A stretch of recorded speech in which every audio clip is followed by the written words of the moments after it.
Hello India, कैसे हैं आप लोग। मैं अखिलेश चतुर्वेदी अयोध्या ब्लॉग आप सभी का स्वागत करता है।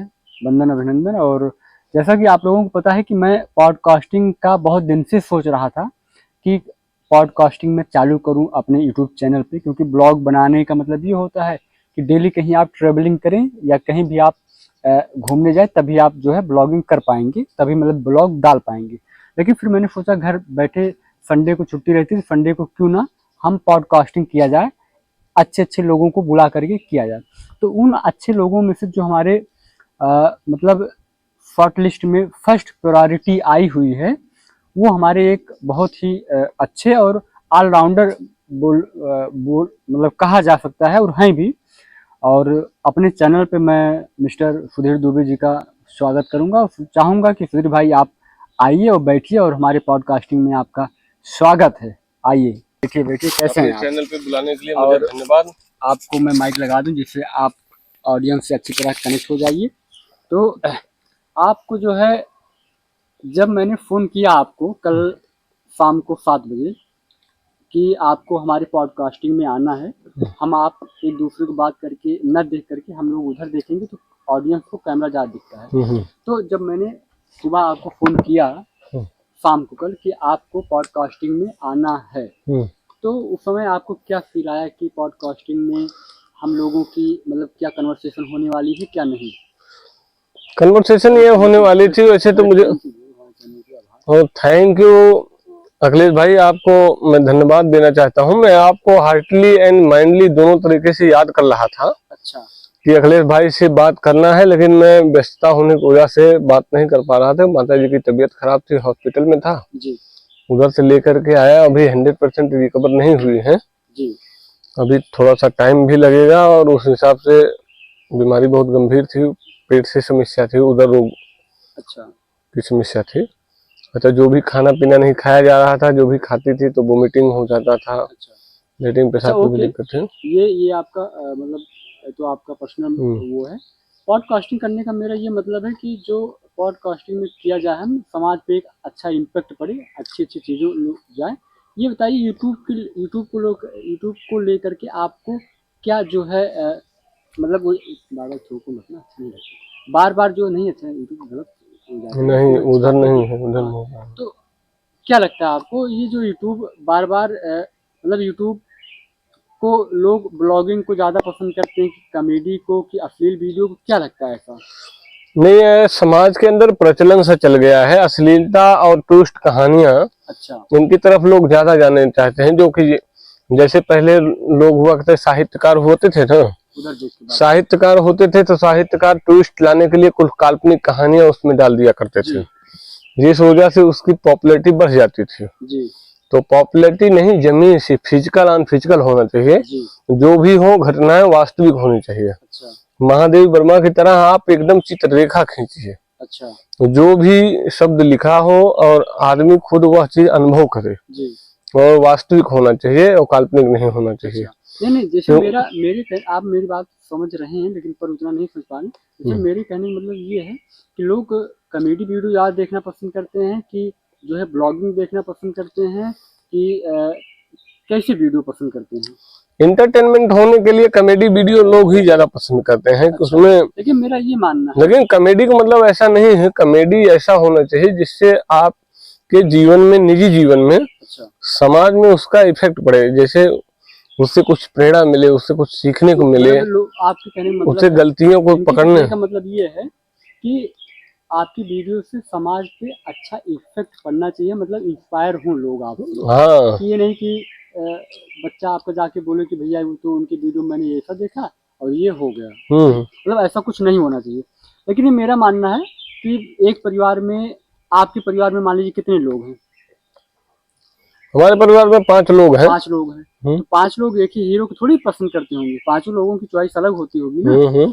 तो सेम वैसे मोरल ऑफ स्टोरी यूट्यूब पे भी है।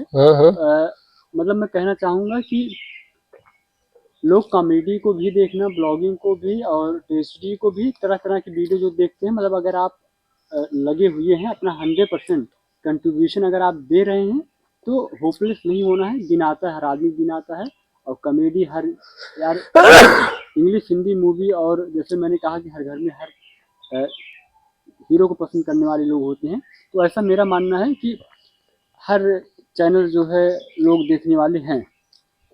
सही कहा राइट? वो अच्छा, तो भाई अब आ सही। जाता हूँ क्यों, जैसे इस जमाने में लोग हर फैमिली में लगभग यूट्यूब मतलब सोशल मीडिया से सब जुड़ा हुआ है, और मैं देखता हूँ कि घर की बहुएं, लड़कियां, भाई साहब सब यूट्यूब में। अगर किसी को यूट्यूब के बारे में अल्फ़ाबेट नहीं पता है कि क्या यूट्यूब है, क्या उसके क्राइटेरिया हैं, क्या उसके पॉइंट्स हैं, क्या क्या करना, लेकिन फिर भी वो लगा पड़ा है, तो उनके बारे में आप क्या कहना चाहोगे कि किसी भी चीज़ के बारे में नॉलेज हो तब जुटो, या नॉलेज ना हो तो जुटो? नहीं, नॉलेज तो देखिए किसी को अपने मतलब कैरियर में जन्म से तो नहीं होता है, जी उसमें आप लगोगे, धीरे धीरे गेन करोगे, अगेन अगेन करते करते कुछ न कुछ धीरे धीरे जानकारी आपकी बढ़ती जाएगी। नहीं होगी तो आपके संगति यार दोस्ती भी होंगे जो यूट्यूब ब्लॉग कर रहे हैं, ब्लॉगर से मिलिए, उनसे उसके बारे में जानकारी लीजिए। अच्छा हाँ, जो कुछ कमियां रहेंगी उनके माध्यम से आपकी वो कमियां दूर होंगी, जी। उनकी बातों को मानिए। और तो आप देख रहे हैं हमारे साथ सुधीर दुबे जी हैं, और ये जो हैं अभी तक, मैं फिर से बोलना चाहूँगा इतने होने के बाद वीडियो को इंटरव्यू कर रहा हूँ। नमस्कार, मैं अखिलेश चतुर्वेदी, अयोध्या ब्लॉग वाली, और आज हमारे साथ जुड़े हुए हैं हमारे मतलब सहपाठी भी कहा जा सकता है, बड़े भाई, मित्र, जो भी आप कहना चाहो सब कह सकते हो। और आप लोगों को मैं कहना चाहूँगा कि ये नोएडा में जो है क्या करते हैं आप बताएंगे। पहले तो आप अपने वर्क के बारे में बताइए कि आप क्या करते हैं और कहाँ करते हैं। थैंक यू यूट्यूबर भाई। मेरा नाम सुधीर कुमार दुबे, ग्राम थरिया खुद से बिलोंग करता हूँ। मैं सिविल लाइन का काम मतलब सिविल कंस्ट्रक्शन लाइन में काम करता हूँ, और अच्छा कारोबार भी चल रहा है। अभी पर्सनल कारोबार तो नहीं है, किसी के अंदर में ही काम कर रहा हूँ, लेकिन इरादा है कि मेरा अपना भी काम हो। जी और अपना काम का स्टार्टिंग हो चुका है फैजाबाद अयोध्या जी लोधा कंस्ट्रक्शन कंपनी में ने भी अपना काम छोटा सा ले लिया है। अमिताभ बच्चन वाला जो देखिए, यमुना, स्टार्टिंग में कोई भी काम करेगा कोई भी आदमी तो किसी के अंदर में ही करता है। हाँ, फिर वो अंदर में रह करके जी। भी काम करना होता, उसके कोई इंसल्ट नहीं होनी इंसल्ट चाहिए, नहीं होना चाहिए, फील भी नहीं होना चाहिए, फील मेरा भी मानना नहीं, है। गलत फील भी नहीं होना चाहिए। जैसे अगर हमें लेकिन किसी से कुछ सीखने को मिल रहा है तो वहाँ पे हमें इंसल्ट नहीं होना चाहिए, डिमोटिव नहीं होना चाहिए, उस चीज को अपना कैरियर का एक पॉइंट समझ करके धीरे धीरे धीरे धीरे धीरे धीरे सीखना चाहिए। हाँ, स्टेप बाय स्टेप जो है स्टेप आपको आगे बाय बढ़ना स्टेप चाहिए, आगे और बढ़ना कभी भी चाहिए। आगे चल के आपको फॉरवर्ड ये भी नहीं करना है कि जिसके अंडर आपने कभी वर्क किया हो उनको कभी आपको भूलना नहीं, ना तो उनको उनका थैंकफुल आपको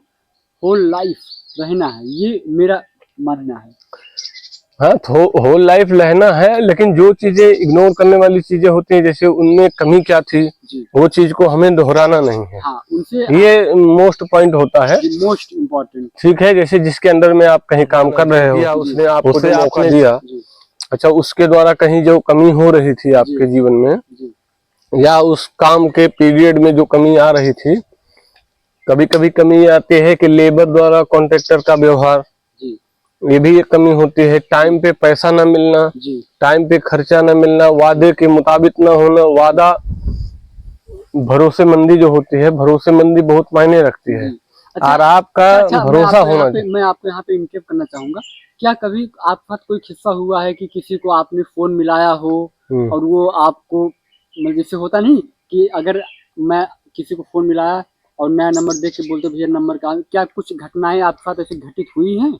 हाँ, मेरे साथ एक घटना हुई थी। जरा ऑडियंस को आप बताना चाहेंगे? ऑडियंस महोदय, मेरे साथ एक घटना ऐसी हुई थी कि एल&टी कंपनी के एक प्रोजेक्ट मैनेजर थे, मिस्टर, बहुत बड़ी कंपनी, हाँ, मल्टीनेशनल कंपनी है। तो एल&टी कंपनी के एक मैनेजर पीएम थे, प्रोजेक्ट मैनेजर थे। जी जी। तो मैं अपना नया नया काम स्टार्ट किया था, तो उनके पास मैंने फोन मिलाया कि हाँ हेलो सर, अभिवादन भी किया, मतलब हाय, गुड मॉर्निंग, गुड आफ्टरनून वगैरह हुआ, ग्रीटिंग अच्छी हुई।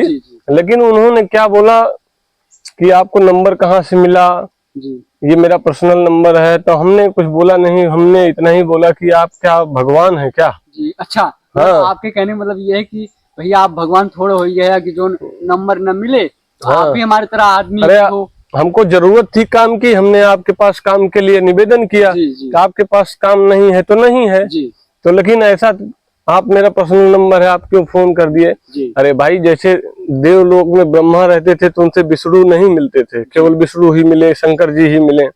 अरे उनसे इंद्र आदि देवताएं भी तो मिल सकते थे। हाँ, मतलब जो देवताओं में भी जैसे जैसे स्टेप लेवल था, हाँ, जिसको जो काम पड़ता था वो नारायण विष्णु भगवान के पास जाता सब था। जाता था। तो जब मुझे भी ये काम पड़ा तो मैं भी गया।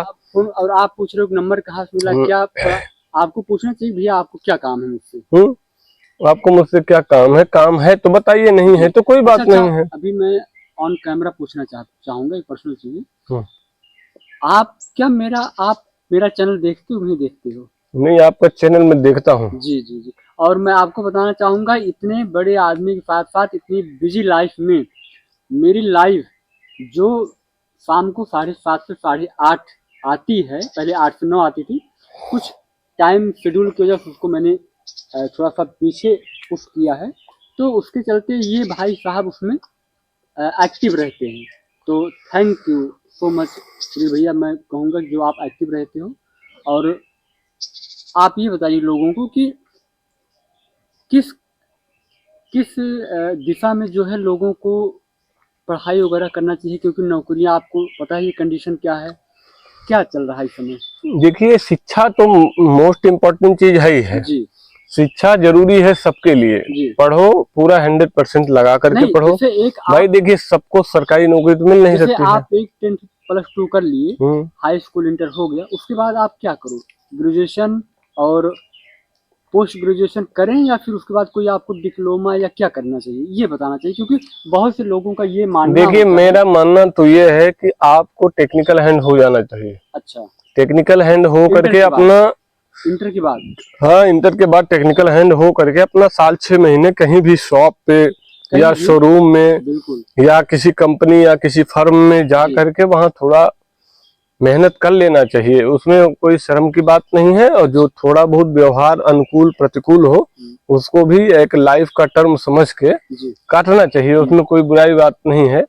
सारे लोग एक जैसे नहीं हैं और सभी एक जैसे हो भी नहीं सकते हैं, तो उसमें बुराई वाली बात नहीं है और ये चीजें सीखना चाहिए। अच्छा, आप ये बताइए आप हमें कि जैसे स्कूल में, कॉलेजों में, पाठशालाओं में शिक्षा दिया जाता है, क्या हम लोगों को या जितने भी समाज के लोग देखते हैं वीडियो हमारी, या जितने भी कोई भी वीडियो देखते हैं, शिक्षा के साथ साथ संस्कार और सभ्यता सिखाना बच्चों को, ये किसका कर्तव्य होता है? माँ बाप का, घर वालों का कर्तव्य? नहीं, ये तो माँ बाप घर वालों का भी है, साथ साथ घर वाले के साथ साथ गांव वालों का भी है। जैसे इन्वायरमेंट अगर आप अच्छा गुडविल बना करके रखेंगे तो उससे पहले पता हो जाएगा कि बच्चा कहाँ का है। सबसे पहले क्या नाम आता है फलाने गांव का।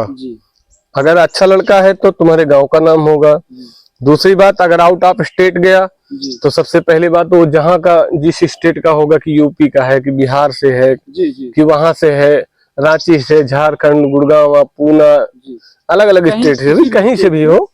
अच्छा, दूसरी बात, फिर स्टेट के बाद वो जिला लेवल पे देखा जाता है, जिला लेवल के बाद गांव लेवल पे, फिर उसके जब गांव में और डीप में जाते हैं तो उसके परिवार में इसके माता पिता क्या हैं, इसके माता पिता का प्रोफाइल क्या है। लेकिन अगर लड़का अच्छा है, उसकी गुडविल कम्युनिकेशन अच्छी है, तो उसके माँ बाप, उसका प्रोफाइल लगभग आइडिया लग ही जाता है कि कैसा है लड़का। हम लोग बहुत लंबी नहीं करते हैं, शॉर्ट में ही जो है बहुत सारा लोग बहुत सी चीजें जो है बताने का प्रयास करते हैं, मतलब पूछने का प्रयास मैं आपसे करूंगा और आप हमारे दर्शकों को बताना चाहेंगे। बिल्कुल बिल्कुल। एक अच्छे आदमी को कैसे पता लगे लोगों को कि ये अच्छा आदमी है? एक अच्छे आदमी को कैसे पता लगे अच्छा आदमी है? लेकिन अब ज्यादातर लोग मतलब तो व्यक्तित्व की पहचान कैसे होती है? जैसे एक पर्सन कहीं खड़ा हुआ है, उसको तो जहां तक ये साइको कहता है कि उसको जज कर लिया जाता है, 70% तो आप जज कर ही सकते हो। हाँ, 70% जज कर सकते हैं, लेकिन ऐसा कुछ भी कहना नहीं है। एक प्रमोद शुक्ला नाम के, जानते होंगे आप, वो हवाई जहाज के मैकेनिस्ट थे। जी पता है, प्रमोद शुक्ला, ठीक है। जी। उनको कंपनी से निकाल दिया गया था। अच्छा। क्यों? वो परमिशन नहीं दे रहे थे हवाई जहाज डिजाइन का। अच्छा। लेकिन उनके ऊपर झूठा आरोप लगाया गया था। तो एक बार वो कंपनी के नए सीईओ जॉगिंग थे कुछ इंजीनियर्स लोग, उन पे बता रहे थे कि ये सेंसर अप डाउन कैसे हो। अच्छा। तो सेंसर लगा करके वहां फिटिंग कर दिया जाए तो लैंडिंग के समय वहाँ रिस्क कम हो जाता है। जी। तो उसका सिद्धांत अच्छा, उन्होंने ये दिया था। जैसे ये मेरा मतलब पर्सनल वो नहीं है, मतलब पर्सनली भी है। जैसे अभी हमारे क्षेत्र के सारे रोड बन गए हैं, सारी रोड बनी हुई हैं, लेकिन ये हमारा इधर बेरूगंज नहीं, मान लीजिए इरूल से भीटी की दूरी जो भी 14-15 किलोमीटर हो, ये रोड नहीं बन पाई है। तो इसका क्या कारण है? खास करके ये रोड, मैं खास करके बात करूंगा बेरूगंज से भीटी। ये देखिए अभी वन वे रोड है, लोगों को दिक्कत होती है, क्यों नहीं बनी? क्या कारण हो सकता है बताइए आप। अब इसमें राजनीतिक पार्टियों से मिले हुए इसके मतलब इसके जो वित्त मंत्रा जेटली साहब के पास या यहाँ के जो हमारे प्रतिनिधि नेता हैं, सांसद हुए, हाँ, मतलब विधायक हुए, एमएलए हुए, जितने भी हैं, ये उनका मतलब नैतिक कर्तव्य होता है। मतलब ये नेता प्रतिनिधि क्यों बनाए जाते हैं, यही तो समाज में जो गांव में जो यहाँ जिस चीज की नगरीय रिक्वायरमेंट है, जो यहाँ की समस्या हो, उस समस्या को ले जाके असेंबली की समस्या ले जाके आप जो है वहां तक पहुंचाइए, विधानसभा में उस पर डिस्कशन कीजिए, उस चीज को ले जाके आप वहां उठाइए, जिससे यहाँ का विकास हो सके, मुद्दे को सॉल्व आउट करना चाहिए। ये मेरा मानना है, और आप भी इस बात से एग्री करेंगे कि ये रोड बनना चाहिए ही बनना चाहिए।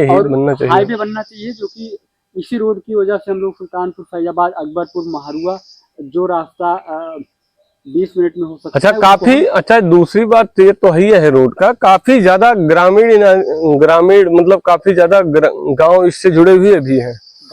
गाँव की संख्या अगर काउंट कर लिया जाए तो इस वाले रोड पे गाँव की संख्या भी बहुत ज्यादा है। और अच्छा, पब्लिक भी इस पे ज्यादा ट्रेवल भी करती है, लेकिन बहुत ज्यादा दिक्कतों का सामना करना है। चाहूंगा कि आप सही कह रहे हैं कि ये रोड हाईवे कंपेयर में ज्यादा चलता है, लेकिन संसाधन नहीं है ना। नहीं। अच्छा, संसाधन हो भी कैसे जब रोड सही नहीं है? तो गाड़ी अपना कौन दौड़ाना चाहेगा?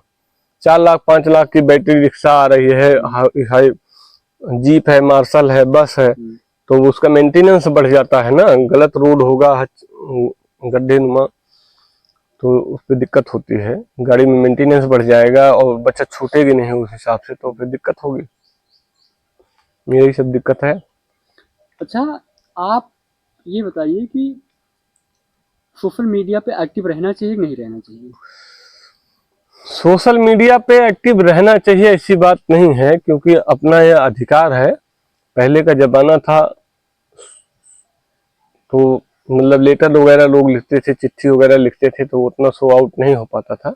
अब आप अपने टैलेंट को दिखा सकते हैं। अच्छा, या अपने समाज की कमियों को दर्शा सकते हैं। एप्लीकेटेड चल रहा है, मतलब जैसे हम लोग नर्सरी जिसे बोलते हैं, एप्लीकेटेड लिखा नहीं रहता, एप्लीकेटेड एजुकेशन, तो वो सब चीजें चल रही हैं। तो आप ये बताइए कि अगर घर के बच्चे जो हैं, मतलब बेटे या बच्चियां जो भी हैं, घर के बालक, वो अच्छे स्कूलों में पढ़ रहे हैं, तो उनको जैसे हमारी एज क्या है, 26 साल है, आपकी भी 28-29 होगी, तो उस चीज को मद्देनजर देखते हुए पुरानी चीज, हम लोगों के बचपन की चीज, वो जो विलुप्त होती चली जा रही बचपन वाली पुरानी चीजें, वो चीजें बच्चों को न ला पाए वो दौर, लेकिन उस चीज को सिखाना चाहिए या नहीं सिखाना चाहिए, ये बताइए आप। नहीं, अपनी सभ्यता से जुड़ा रहना भी बहुत मायने रखता है, सभ्यता से जुड़ना भी चाहिए, क्योंकि हमारी जो प्राचीन सभ्यता रही, गुरुकुल में शिक्षा ग्रहण करना, गुरुओं की सेवा करना, अतिथि देवो भव, जब आपके द्वार पे कोई आ रहा है तो उसका रिस्पेक्ट देना, उसको प्यार से बैठाना, अभिवादन करना, उससे बात पानी वगैरह जो भी है घर के अंदर जलपान करवाना, अच्छे से बातचीत करना, उनसे उद्देश्य पूछना आने का, ये चीजें होना चाहिए। दूसरी बात, शिक्षा उच्छा क्या चीज है, घर भी आदमी को मेहनत करना चाहिए। स्कूल की शिक्षा बिगड़ती चली जा रही, प्राइवेट। अच्छा, इस समाज के अंदर एक होड़ सी बन गई है, जैसे कहते नहीं, अंधी भेड़ सी बन गई है। अच्छा, कि कोई इंग्लिश मीडियम। अच्छा, आप ये बताइए, 10 लोग हैं और 10 लोगों को ऑप्शन दिया जाए फ्री ऑफ कास्ट कि आप प्राइवेट नौकरी में करोगे, मतलब मिल रही हो फ्री में, कि सरकारी। मैं ये जान रहा हूँ कि अगर सरकारी में 20,000 मिलेगा तनख्वाह मिलेगी और प्राइवेट में 40 मिलेगा तो लोग सरकारी प्रेफर करेंगे। क्यों लेकिन करते हैं, अपने- उसकी वजह क्या है मालूम है अपने अखिलेश भाई? बच्चों को लोग प्राइमरी में क्यों पढ़ाना नहीं चाह रहे हैं? मैं प्राइमरी मान रहा हूँ, में हमारे 2 भैया हैं, दोनों भाई साहब के बच्चे जो हैं बाहर हैं, अगर यहाँ होते तो मैं उनको प्राइमरी में पढ़ा करके और खुद मैं ट्यूशन देता। तो प्राइमरी में पढ़ाना चाहिए, नहीं पढ़ाना चाहिए, मैं ये कहना चाहूँगा। देखिए, प्राइमरी में पढ़ाना चाहिए। प्राइमरी के जितने भी अध्यापक हैं वो योग्य अध्यापक भी हैं, बिल्कुल, वो ऐसी बात टीटी नहीं है। जी, वो योग्य अध्यापक हैं जो कि एबिलिटी है यहाँ उनकी। तक हैं, लेकिन सवाल ये है कि वो योग्य हो करके भी अपने टैलेंट को भूल जाते हैं, क्योंकि उनके अंदर ऐसा इन्वायरमेंट बन चुका है समाज का कि बस सरकारी नौकरी मिल गई, अब तो कोई दिक्कत है नहीं, नौकरी से कोई निकाल तो सकता नहीं। अच्छा, प्राइमरी में बच्चे ना आने के कारण मास्टर का है कि पेरेंट्स का है कि समाज का है? इसमें सबसे बड़ा दोष जो है वो पेरेंट्स का ही है। पेरेंट्स के साथ साथ समाज दोनों का भी है, क्योंकि अगर हर पेरेंट्स ये सोचने लगेगा तो ये गलती नहीं होगी। लेकिन ये मेरा मानना है, मैं ऐसा मानता हूँ, लोग क्या सोचते हैं हम इसकी कभी परवाह नहीं किए, न कभी करेंगे। ये मेरा मानना है कि जैसे अगर 1-2 पड़ोसी हैं, एक अमीर पड़ोसी का लड़का प्राइवेट में जा रहा है, गरीब का बच्चा कंडीशन नहीं है ना वो भेज सकता है, लेकिन कंडीशन है कि उनका बेटा जा रहा है स्कूल में जो कि उसको कुछ नहीं आता जाता है, मेरे बेटे को आता है, लेकिन मैं भी कैसे न कैसे करके कंपटीशन, एज ए कंपटीशन मैं उनको भी इंग्लिश मीडियम में कराऊंगा, ये नहीं प्राइमरी में पढ़ाइए। तो मतलब ये है कि वो कर रहे हैं मैं क्यों ना करूं, होता ना। अरे तो वो इसीलिए तब भगवान ने आपको बुद्धि दिया है ना।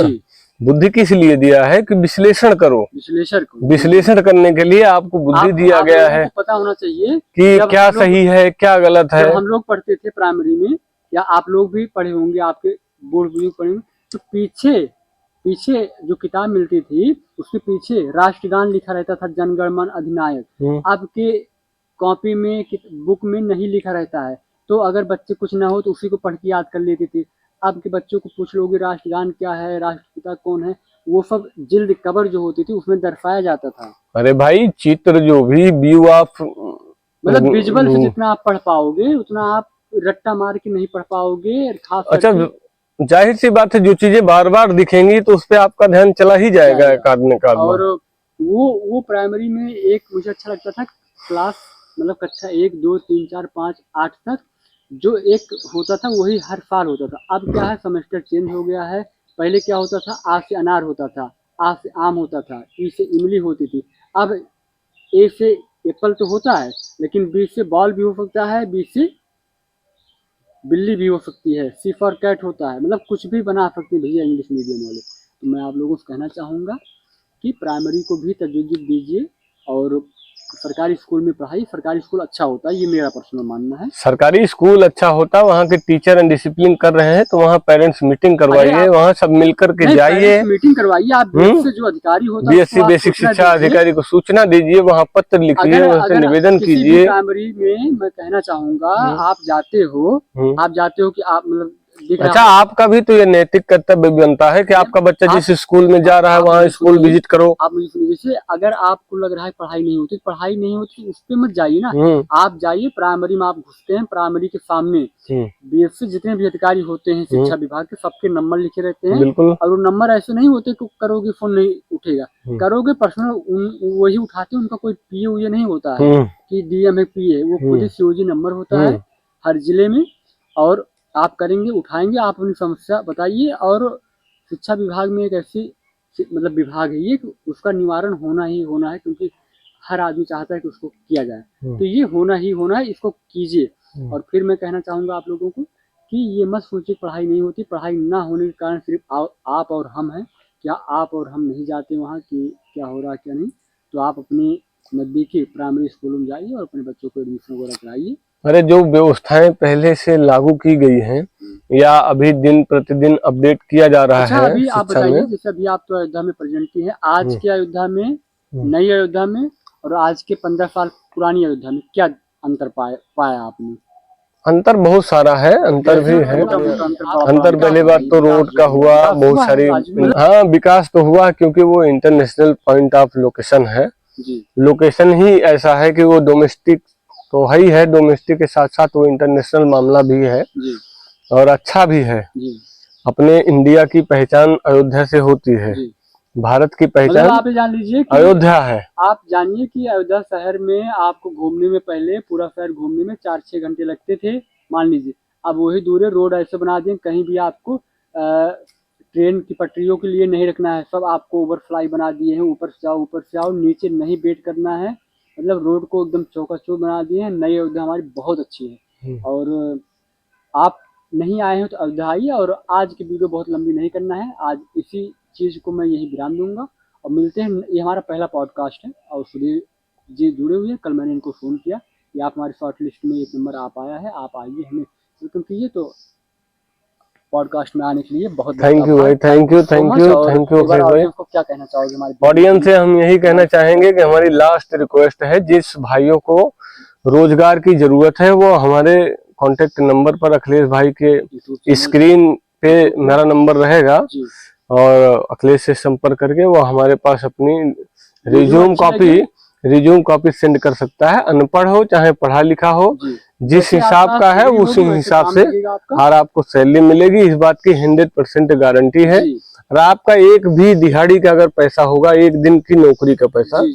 वो आपके डायरेक्ट अकाउंट में आएगा, उसको न कि हम हैंड टू हैंड खाएंगे। नहीं दिया जाता है ठीक है, पैसा, अकाउंट में ही दिया जाता है, पहली चीज। लेकिन दूसरी बात यह है कि पहली बात, किसी का भी 20,000 रुपए से कम मंथली का नहीं रहेगा, चाहे हेल्पर होगा कोई और भी चाहे जो भी होगा। 20,000 रुपए की गारंटी है, रहना खाना और मेडिकल से लेकर के सारी व्यवस्थाएं मिलेंगी। मैं भी कोई बहुत दूर का रहने वाला नहीं हूँ, न बहुत बड़े परिवार का न हूँ, ना हमारा परिवार कोई राजनीतिक पार्टियों से है कि दिखावा बहुत है। मैं भी लोगों का जो फिजिकल से ही हूँ, मैं ऑन ग्राउंड हूँ, 0 लेवल से। अभी अंकुरण हो रहा है, उठ रहे हैं, धीरे धीरे लाइन बना रहा हूँ, टैग बना रहा हूँ। और आप सबका केवल मुझे सहयोग चाहिए और आप सब जुड़िए और आप सब हमारे पास आइए, नौकरी लीजिए और चैनल को सब्सक्राइब कीजिए। और सारी वीडियो इस पर अखिलेश भाई के माध्यम से हम डलवाते रहेंगे और मिलती रहेगी। हमारे पास 4 साइडें हैं, चेन्नई है, गुड़गांव है और नोएडा है, अयोध्या है। इन चारों जगह पर अलग अलग रेट है, जो जिस भाई को जहां जाना है और जहां वो अपने आप को सेफ समझे वहां जा सकता है। और 20,000 से नीचे किसी की सैलरी नहीं रहेगी, चाहे वो एज एकदम फ्रेशर हो। जिसमें जरूरत है सरिया सेटरिंग और स्टील फिक्सर, कारपेंटर, मेसन। ये बड़े पैमाने की कार्य की बात हो रही है, ना कि जिसमें PFSI अलग भी कटेगा आपका, उसमें PFSI भी रहेगा। और धन्यवाद कहना चाहूंगा। और वीडियो अच्छी लगी भैया, वीडियो को लाइक सब्सक्राइब शेयर। मेरा नंबर है 7390000553। फिर से एक बार हाँ, मेरा नंबर, मोबाइल नंबर नोट कर लीजिए भाई, 7390000553। मेरा मुहिम ही है कि मैं जिस क्षेत्र से हूँ, यहाँ सबसे पिछड़ा हुआ इलाका है। मैं बहुत हाई एल्टी इलाके से नहीं हूँ और ये अपना पूरा क्षेत्र कूड़े भार से लेकर के और इधर VT तक, VT के आगे चले जाइए आप महारुआ तक, इधर जैतूपुर, बेला, सिमरी से लेकर के और इधर अपना रनीवा, गोसाईगंज तक लेकर के, ये अपना बीच का जो बेल्ट है बिल्कुल पिछड़ा हुआ बेल्ट है। न यहाँ तो रोजगार के संसाधन है, रोजगार न आने वाला कोई ऐसा राजनेता पैदा हुआ है। जो भी राजनेता है वो सब अपना अपना उल्लू सीधा कर रहा है, चाहे जो भी हो, मैं किसी का नाम नहीं लूंगा और आप इतने में समझ सकते हैं। तो भैया आज के लिए बहुत बहुत रोजगार के पॉइंट पे कोई नहीं काम कर रहा, केवल अपना उल्लू सीधा कर रहा, बस। सही बातें हैं। तो मिस्टर सुधीर दुबे जी, आपका बहुत बहुत थैंक यू भैया। वीडियो अगर अच्छी लगी तो वीडियो को लाइक सब्सक्राइब शेयर जरूर कीजिएगा। और जिस भाई जैसे तारुण, मैं सभी माताओं बहनों से निवेदन करता हूं कि अपना एक पुत्र या भाई, एक हस्बैंड, कोई भी एक परिवार से एक मेंबर दे दीजिए। आपके घर में रहने और खाने की दरिद्रता और घन मतलब आवासहीन, अंगुरी का मतलब मैं ऐसा खुले बात कर रहा हूँ, मतलब कॉन्फिडेंस से बात कर रहा हूँ, अंगुली नहीं दिखा रहा हूँ, कॉन्फिडेंस में बात कर रहा हूँ। वो जनता समझ नहीं रही है, मोदी जी भी ऐसी ही बात करते हैं। वो ठीक है, मैं 5 उंगली 10 उंगली आपने खड़ी करके बात कर रहा हूँ। अब मैं सीरियस मोड ऑन कर देते हैं हम लोग। मैं कहना चाहूंगा जी, होगा बहुत से, जैसे हमारे तारुण जाने, हैदरगंज, केरालाल खां, VT और तमाम गाँव कोड़ेघाट बेरूगंज उधर जिस भी भाई को जॉब वगैरह सेक्टर में काम करने की रुचि हो तो आप सुधीर भाई को संपर्क कीजिए। एक बार पुनः अपना नंबर आप बता दीजिए, सिर्फ नंबर। हाँ, मेरा नंबर 7390000553। चलिए पॉडकास्ट में thank you. Thank you so much, और ऐसे ही हंसते रहिए, मुस्कुराते रहिए। नमस्कार, नमस्कार, जय हिंद। जय हिंद।